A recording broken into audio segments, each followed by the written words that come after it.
What are some of your mornings like?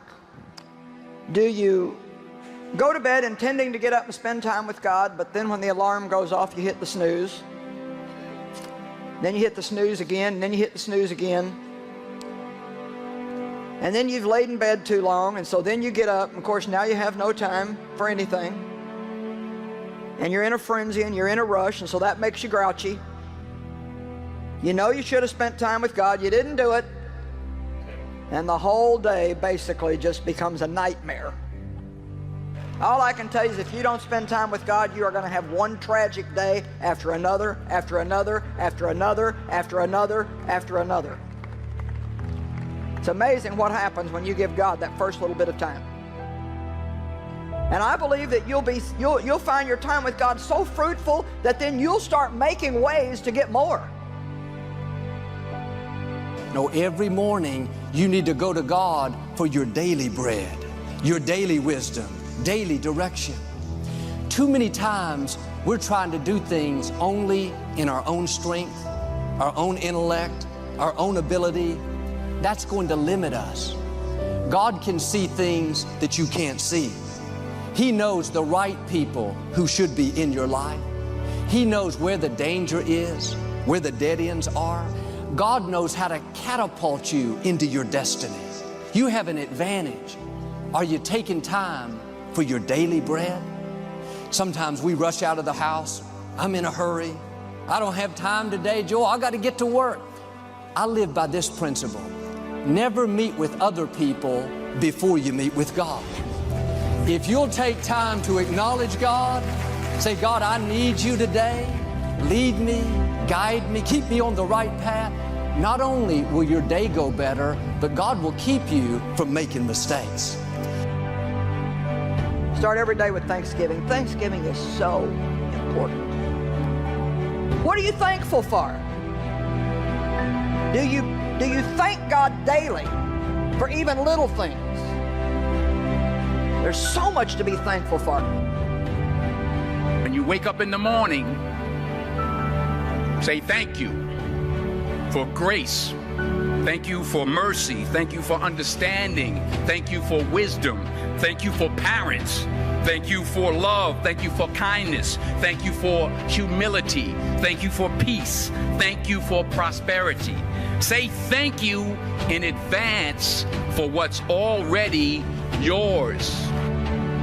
True desire in the heart for anything good is God's proof to you sent beforehand to indicate that it's yours already. That itch that you have, whatever it is you want to do, that thing that you want to do to help others and to grow and to make money, that desire, that itch, that's God's proof to you, sent beforehand already to indicate that it's yours. And anything you want good, you can have. So claim it. Work hard to get it.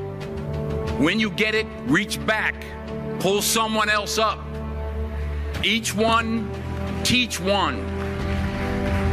Don't just aspire to make a living. Aspire to make a difference. You know, don't ever waste a day.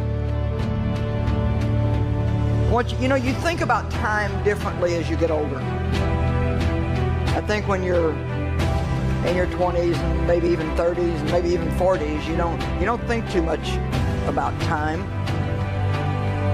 But a few years ago, it occurred to me that 2/3 of my life was over. I just became much more aware of time and how foolish it is to waste any day that you have. You know, there's something really interesting about time. We all get the same amount in a day. Every day is 24 hours. And some people are very, very fruitful and effective, and some people just waste their time day after day after day. That's a choice that we make. But there's one thing about time. Once it goes by, you never get it back.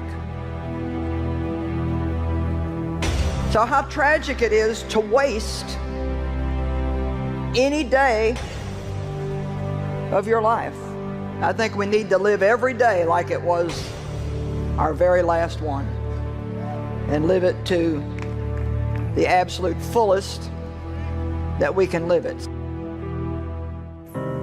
In the morning, he shall devour the prey, and in the evening, he shall divide the spoils.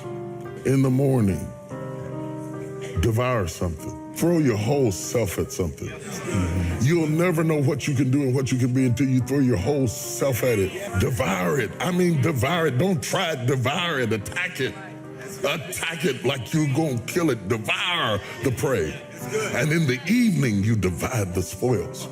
There is an old person down inside of you that's dependent on you to be smart. It's the person you're going to be 30, 40 years from now. Do not disappoint that person. Where are you going to be in 10 years? Where are you going to be in 20 years?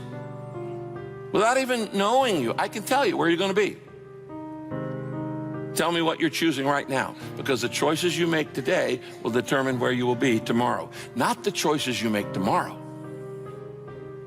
The choices you make today will determine where you'll be tomorrow. And smart people, wise people, are always asking the question, what do I need to do today to get me where I need to be tomorrow? But you got to start something. You got to give God something to put his finger on, that Midas touch, where it turned into something. You got to let your imagination go. You got to let your imagination fly as wild as it can fly without being constricted by the confines of where you live, and what color you are, and what sex you are, and how much money you make, and what your degrees say. You got to let your imagination fly beyond that. You got to go for it. You got to step out on faith, and you got to go for it. Oh, and did I mention you got to pray? Don't want to leave that out. You got to pray. You got to use prayer. You got to talk to God. You got to use faith. You got to have some conferences with him late at night, early in the morning, in the middle of the afternoon, when you're on the train, when you're driving. You got to talk to God, man. You got to get yourself some help along the way. Nothing is bigger than prayer. There is nothing bigger than prayer. Do what you can do. But start, man. Just get started today. Stop delaying it. Every time you put it off, you seem further away from it, don't you? Why won't you start? Let your imagination go. Open it up. You know, if you can't imagine, God sure can. When God created you, he put in you everything you need to fulfill your destiny. God is a strategic God. He's not random. He didn't just create you and say, let's see what they can do. Let's see what happens. God is precise. He's intentional down to the smallest detail. And when he laid out the plan for your life, he carefully studied it.